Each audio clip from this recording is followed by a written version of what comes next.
Hey guys, so today I'm going to finally be doing my updated annotation video, how I annotate. A lot of people have requested this and I have added a few things and changed a few things, and I have some other tips that I want to share, so I'm really excited to do this video for you guys. If you haven't watched my first video, I do recommend watching that first because I'm not really going to repeat the things that I said in that video, so I'll link that up above and down below. But if you don't know me, I love annotating. I don't annotate all the books that I read, but I annotate most of them. And at the end of this video, I'm also going to do a flip through of an annotated book. So I'm going to do a flip through of this edition of Harry Potter and the Sorcerer's Stone because a lot of people also asked to see an example of an annotated book. So yes, that's going to be at the end of the video. And this video is also being sponsored by Skillshare, so thank you so much to them. They have been such a big supporter of my channel and I'm so happy to promote their service because it's really high quality and amazing. So if you don't know, Skillshare is basically an online learning community. So there are over 25,000 classes that you can take, and there are classes in so many different subjects like photo editing, business, design, illustration, and so much more. Basically any subject, Skillshare will have classes for that subject. And their premium membership gives you unlimited access to all of their classes. So I've personally been using Skillshare for a few months now. So I've been taking mostly classes on photo and video editing, also some for bullet journaling. And I actually get quite a few messages from you guys saying that you want to start a YouTube channel, and Skillshare is a great way for you to do that because they have so many classes, like I said, for video editing, and they have so many classes for beginners.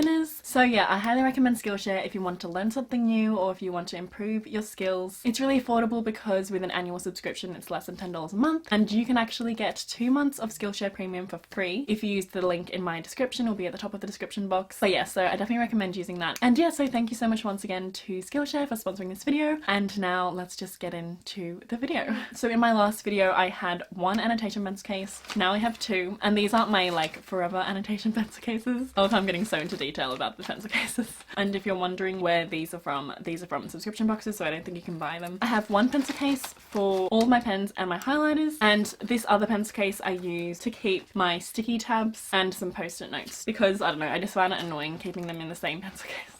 Probably no one cares, but I'm just letting you know. So I do use the same tabs that I mentioned in my last video, so these are the DAISO tabs. These are just my absolute favourite. They don't leave like the sticky residue, and I really love the colours and the fact that it has a ruler because I use that to underline. And now the only pens that I use are these pens. So these are the Staedtler Tri Plus Fine Liner, and I really love these because they come in heaps of different colours, and also they don't bleed through most pages. Obviously every book is different, so some books have thicker pages. These are really good for those. If a book has thinner pages, these might bleed through a little bit. I personally don't really care, but if you don't like any bleed through, then maybe these aren't the best pens, but if you have thick pages, this won't bleed through. You can also see how it looks when I go through my flip through of my annotated book. But yeah, these are just so great, and yeah, I'll link them down below. So in my last video I did mention what each of these colours stand for, and it hasn't changed. I feel like I will never be able to change it. Actually, one slight change. So I'll just quickly go through them again. So pink is for love, so a scene that I love or a quote that I love. Orange used to only be for Harry Potter spells, so they were for Harry Potter books only, but now I've also expanded it to also be relatable. So if I really relate to something, then I will use orange. Yellow is for important information, so I usually use this a lot in fantasy, so if there's like important information about the world or anything like that, then I will use yellow. Green is for angry moments, so any moment that I hate or makes me angry or that I find problematic. Blue is for sad, so obviously a sad moment or a sad quote. Dark purple is for a shocking moment, and I don't use that often just because I don't really like what it looks like. And purple is for funny. And I don't really have a tab colour for this, but I do just use a black pen for underlining passages that I have general thoughts on but don't really fit any of the other colours. Another thing that I've been doing is using one of these sticky notes every 50 pages so I can write down my general thoughts on those last 50 pages that I read, because I kind of found that it was hard for me to just write like overall thoughts in my annotations. So for example, I would say I'm not fully invested yet, the pacing is pretty slow, and I'll also write down key things that happened in those last 50 pages. So then when I want to go back to a book and remember the key things that happened, it's easier for me to just go to every 50 pages and see the key things that I wrote, and it helps refresh my memory a lot easier. I actually got this idea from Kaz from Little Book Owl. She does a similar thing, not exactly the same, but I'll link her annotation video down below because it's also really good. So for example, I'm reading Crooked Kingdom right now. I have the pink tabs on top. This is to mark every 50 pages. I either do this at the beginning of the book, put all the sticky notes every 50 pages so I don't have to keep doing it, or I'll just put the sticky notes throughout. But I do like to have at least the next tab sticking out on the top because it also kind of helps me me have like my next goal that I want to reach. So when I'm reading, I'm like, okay, I'm going to read until this tab. And I don't know, that's just like another tip that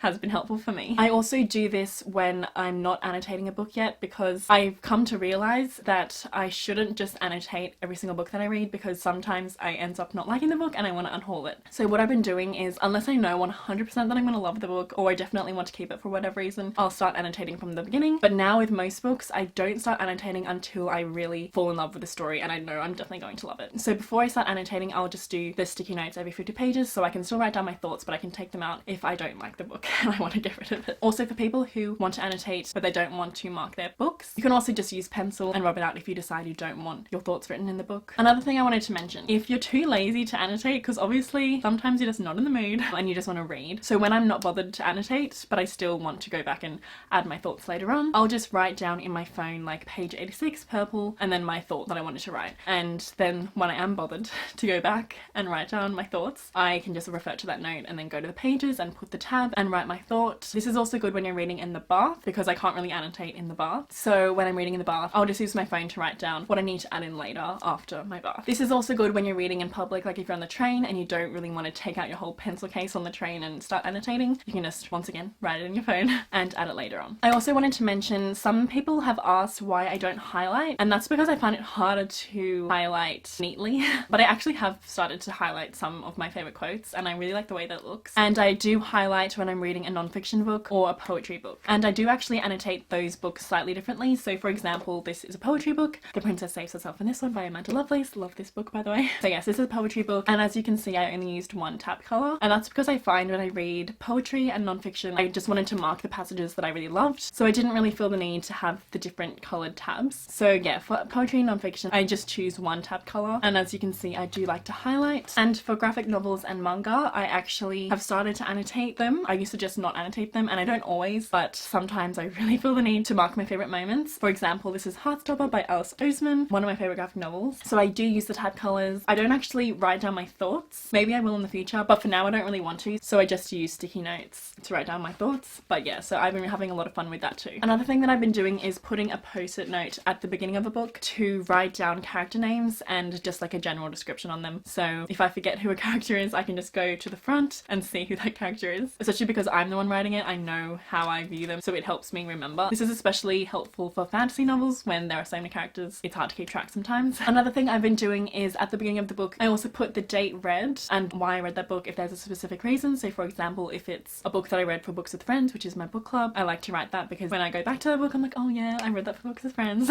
Or you can write buddy read with whoever, and you can also put each reread date. So if it's a book that you have reread multiple times, you can see each date you reread it, and I don't know, I've been having a lot of fun with that. So yeah, I think that is all that I wanted to say in this updated annotation video. So now let's do the flip through. I chose Harry Potter because I know a lot of people have read Harry Potter, but obviously you'll be spoiled for the book. So maybe don't watch this if you don't want to be spoiled. And also some of the things that I've written down are spoilers for like the rest of the series. If you want to be extra cautious, maybe don't watch it if you haven't finished the series. Proceed with caution. But yeah, let's do it.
so that is it for this video. I really hope you guys enjoyed, and if you have any other questions, just let me know in the comments below and I'll try to answer. Thank you once again to Skillshare for sponsoring this video, and don't forget you can use the link in the description to sign up to Skillshare Premium and get 2 months free.